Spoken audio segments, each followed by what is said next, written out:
The latest from the Hurricane Center as they do hourly updates on the position of Hurricane Hermine is now just off the coast. Category 1, but check out the winds if you hadn't heard, strengthening even further. Hurricane hunters finding the pressure continues to fall, moving to the north-northeast at a pretty good clip right now, and everything is pretty much on track from what we can see from here in terms of what we'll see overnight tonight, and that is Hermine to move into South Georgia. Here's how it looks on the radar. Just phenomenal eye right there.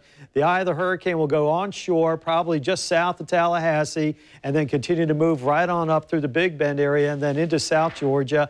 These are the bands of rain. If you live south of town, you've had some pretty decent downpours. That includes Clay County, Putnam County. Severe storms have been reported down south in central Florida, but it's this band right in through here. See how this thing trains in from the Gulf Coast? Literally about 400 miles long is this band of heavy rain, producing possible tornado back out to the west of us as well. That's west of Lake City.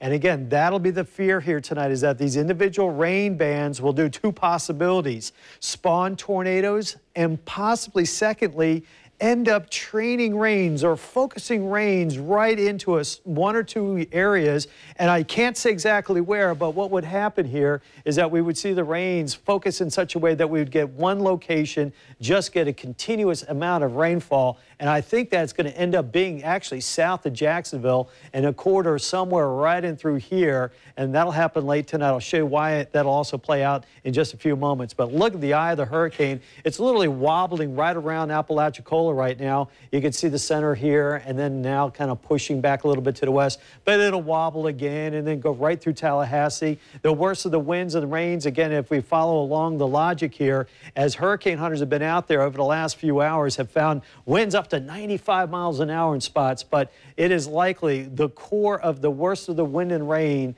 will go right like this overnight tonight into early tomorrow morning, notwithstanding the tornado warning that's going on way back out to the west of us right now. But these are the core winds. These are not the winds that you get from the thunderstorms. See the dark clouds, here comes a big wind, and it's over in 10 minutes. Not going to happen. This is the core of wind that will be associated with the heart of the hurricane.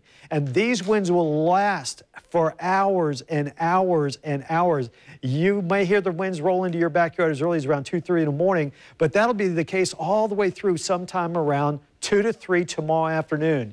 This is a forecast model, and it shows the one band of rain coming through the area right now. And again, this is an hour-by-hour radar forecast, but understand we see the one band, but here's the bigger band. This is the one band I am more concerned about. This starts at 2 in the morning, and it will last for hours and producing some very heavy rainfall, possible tornadoes back out here to the west. The hurricane will be just south of Tallahassee. Hermine will continue to move towards Valdosta and then to Waycross.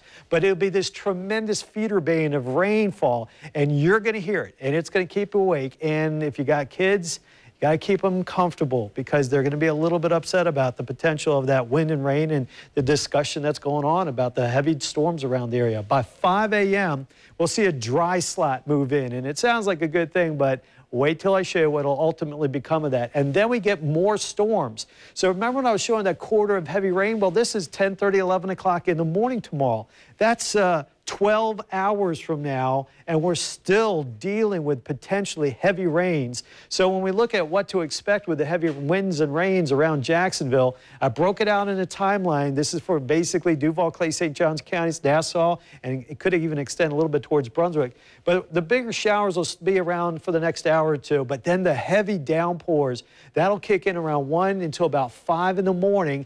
Then we'll start to see the sun come out, and there will be some windy showers. And by the way, you see these numbers here? Tom and Mary, those are the expected wind gusts.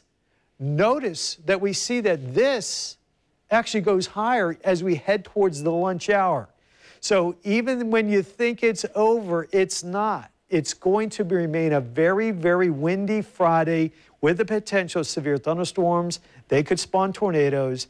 And so it goes. This is not a 1 hour and done situation. This is a totally different situation where we're going to have to fight this storm and be indoors, be smart, keep those phones charged up, and just remember, we're going to be here for you all throughout the night. Now, Mark Collins joining us.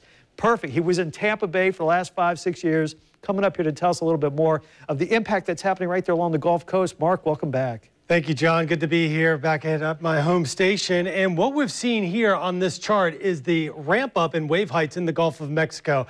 Very impressive, from what was a strong tropical storm to a Category 1 hurricane. This shows the waves increasing in the Gulf up to 24 feet. So this is pretty impressive. When we look back to what it was here earlier yesterday, waves were around 4 feet, and then you see it spiking up here to around 24 feet. So that is due to the very strong winds that have been blowing out in the Gulf of Mexico, and that is pushing up water levels along the coastline. This particular spot in Cedar Key shows that the water level has increased to 6.5 feet above sea level. Now, this is record. You have to go back to the date of July, October 7th, 1996, when the record water level was 5 feet in that area in Cedar Key. So they're seeing this green line spiking up, water's coming over many of the seawalls in that area, and even in Apalachicola, they are dealing with water levels about 3.5 feet above normal. So this is the inundation of water being pushed along the coastline due to that onshore wind. For us here locally, our winds are side shore, offshore, so we are not going to have that type of problem here with coastal flooding in the First Coast area. Tom, that's good news for us.